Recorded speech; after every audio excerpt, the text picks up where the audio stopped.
اچھا، جاوید اختر کے ساتھ یہ جو ڈبیٹ ہوئی تو اس ڈبیٹ کی جو بنیاد ہے وہ کیسے پڑی، کس طرح اس کی شروعات ہوئی؟ آج سے 3 مہینے قبل جاوید اختر صاحب کولکتہ تشریف لانے والے تھے۔ کولکتہ میں جو اردو اکیڈمی ہے انہوں نے ایک مشاعرے کا انعقاد کیا تھا، یعنی وہ کرنے والے تھے کنڈکٹ، اور چیف گیسٹ کی حیثیت سے انہیں بلایا جا رہا تھا۔ تو جاوید اختر صاحب کی بعض ویڈیوز وائرل ہوئی ہوئی تھیں ان دنوں میں اور کچھ دن پہلے سے، جن میں انہوں نے مذہب کے خلاف بعض نازیبہ الفاظ کہے اور خدا کے خلاف بھی بعض نازیبہ الفاظ کہے۔ تو ہم نے یہ مناسب سمجھا کہ بھئی جب وہ آ رہے ہیں اور اس طرح کے ڈاؤٹس وہ پبلکلی لوگوں کے ذہن میں داخل کرتے ہیں تو کیوں نہ اکیڈمک انداز میں گفتگو کر لیا جائے، پتہ چل جائے کس کے ورلڈ ویو میں کتنی طاقت ہے، کس کا ورلڈ ویو زیادہ اسٹرانگ ہے اور کس کا ورلڈ ویو کھوکھلا ہے، اور جو ڈاؤٹس وہ پیش کر رہے ہیں جس انداز میں کر رہے ہیں اس کی حقیقت کیا ہے۔ تو یہی وجہ رہی کہ میں نے اپنے مشائخ سے، اساتذہ سے، بالخصوص مفتی یاسر صاحب سے مشورہ کیا کہ کیا مجھے انویٹیشن دینی چاہیے۔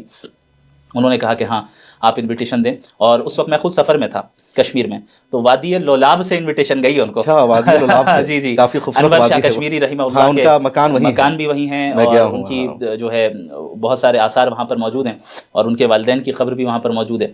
تو وادی لولاب سے جو ہے یہ سلسلہ شروع ہوا، کشمیر کی وادی سے جو ہے یہ قصہ پورا شروع ہوا۔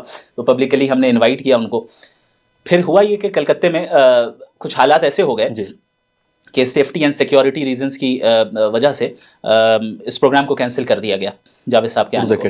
جی، تو میڈیا میں بعض غلط باتیں پھیلنے لگیں کہ میں اور میرا ادارہ جو وحیان فاؤنڈیشن ہے انہوں نے زور زبردستی کینسل کروایا اور انہوں نے دھمکیاں دی وغیرہ وغیرہ، ایسی میڈیا میں خبر پھیلی تھی کہ آپ لوگوں نے بائیکاٹ کرنے کا اعلان کیا ہے۔ جی، پروگرام کو بائیکاٹ کرنے کا اعلان تو علماء کی طرف سے کیا گیا تھا، چونکہ ظاہر ہے ایک عام مسلمان جب اس طرح کی باتیں سنے گا اور اس کے پاس علم پختہ نہ ہو تو وہ ظاہر ہے گمراہی کی طرف جائے گا۔ تو ایمان کی حفاظت کے لیے علماء نے یہ کہا کہ آپ بائیکاٹ کرنے، اور جو میں سمجھتا ہوں کہ بالکل صحیح ہے۔